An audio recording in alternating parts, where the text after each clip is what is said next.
When you picture a cemetery, what comes to mind? Perhaps an older one, populated by a few stately arbors, some oaks or maples whose canopies stretch wide to cover the grounds and create an atmosphere of shelter and introspection, or maybe a newer one, a level field or gently sloping hill exposed to the elements but everywhere covered in grass maintained well enough to pass for a golf course. And of course, what immediately comes to mind are the graves, sometimes with flowers or wreaths, sometimes not, but always marked in orderly rows by the stones, sometimes granite or marble slabs with names and dates etched in them, sometimes more simple rectangles, the type of tombstone a child draws around Halloween. Sometimes even simply small stones more akin to plaques, where the groundskeepers run rider lawnmowers over everything during the summer to keep the turf as orderly as possible. And while some of these characteristics are surely to be found in Russian cemeteries, the permutation which they arrange themselves into is markedly different. So today, let's take a stroll through the land of the dead and observe a bit how Russians remember those who have passed. So let's talk a little bit about where we are today. Behind me is Vvedenskoye Cemetery, otherwise known as Vvedenskoye Cemetery, which historically was also known as Nemetskaya and Inovernaya. It's located in the Lefortovo district of Moscow on the east side of the city. Closest metro station is the Lefortovo station on the newer Bolshaya Koltsevaya line, but you can also get here from metro stations Elektrozavodskaya and Baumanskaya on the Arbatsko-Pokrovskaya linia, the blue one. Now, if you watched my video on the Baumansky region of Moscow, you might recall that that region was historically known as Nemetskaya Sloboda because there were a lot of Germans and foreigners living there, which explains why Vvedenskoye had alternative names.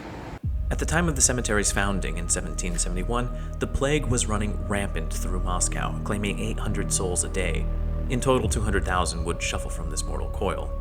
In order to slow the tides of the disease, it was ordered that burials would be forbidden within the boundaries of the city, so new cemeteries were created to deal with the sudden influx of bodies.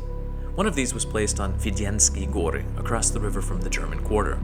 This cemetery, as alluded to earlier, was originally the interment spot for non-Russian Orthodox foreigners who died in the Russian Empire. Protestants, Catholics, Anglicans, the like. This practice largely continued up until the Revolution, after which time, with the banishing of the church, it was open to all.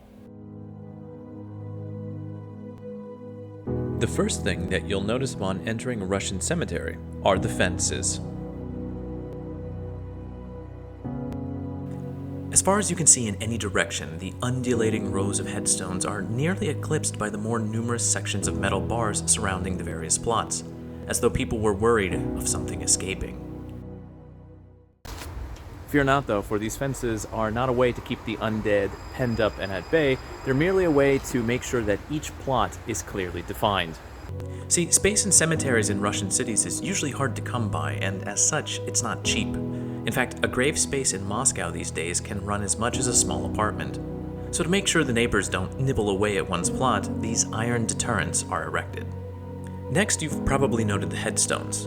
Often wildly different, they vary from simple crosses to massive plinths to monumental works which seem better fitted for a public space. This variation in tombstones is because there are no rules and regulations for how they should look. Vvedenskoye is a bit more tame in some regards even, as many of the older graves are foreigners who followed their traditional styles and preferences. As far as some graves, such as this one, well, families will sometimes go big with headstones, as it's the embodiment of the deceased, the soul given form, some would like you to believe. However, it's just as likely a way for the family to also show their wealth and status. Something else quite common in Russian cemeteries, though it's not as much of a problem here in Vvedenskoye Cemetery, believe it or not, thanks to its being in the city, and something of a historical site, a general state of disrepair and overgrowth. Now, this is largely due to the fact that there are fences around everything, and that makes it hard for there to be any sort of groundskeepers. In fact, there, generally speaking, are not groundskeepers in Russian cemeteries. Couple this with the fact that oftentimes graves are visited once a year, if that, sometimes less, and those factors together are going to create a state of, like I said, general disrepair and overgrowth. Nature slowly reclaims what is its own. Finally, we have an aspect of Russian cemeteries which can't go unnoticed, these benches right here. Now, I believe these to be really a true aspect of what we would consider Russian traditional culture. Grave sites will often have benches and occasionally full-on tables where relatives can come and sit to commune with their deceased loved ones, and even to break bread with them, a tradition with obvious pagan roots. Now, there are 3 graves of famous Russians I want to show you here today in Vvedenskoye. The first 2 are in the far eastern edge of the cemetery, practically in the remotest of points. Here, nearly across from each other, lie the Vvedenskoye brothers, Apollinary and Victor. Apollinary, the younger brother, is known for his paintings of old Moscow and Russian landscapes, while Victor's works focused on Russian folklore and symbolism. Many of his paintings have become so embedded into the cultural consciousness that they are instantaneously recognizable to any Russian citizen. Lastly is the grave of a person as important to modern Russian culture as the Vvedenskoye brothers, perhaps even more so. Buried in the middle of the cemetery under a humble gravestone lies Lucien Olivier, the 19th century Russian chef of French lineage, most famous for owning the Hermitage restaurant, where he created the original Olivier, the artery-hardening salad ubiquitous across Russian tables on New Year's Eve.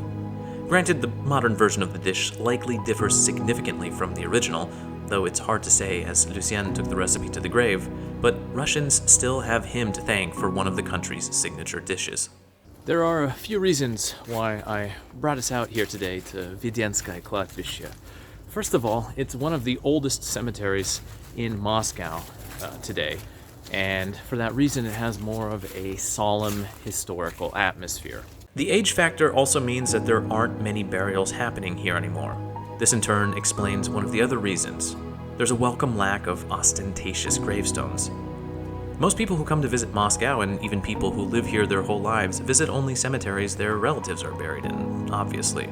But aside from that, Vvedenskoye, the most famous cemetery in the entire country, where basically all of Russia's elite from the last few centuries have been buried. As such, it has turned into more of a museum of the dead, a wowing experience to see all the monuments, but something of an outlier among cemeteries. And what with it being October, and the days getting shorter and colder, and creeping slowly to All Hallows Eve, I figured, what better time than now to come visit Vvedenskoye Cemetery. After all, cemeteries are an integral part of any city, one which we're all bound for, but which we often choose to ignore. Which is unfortunate because they can be places of great serenity and beauty.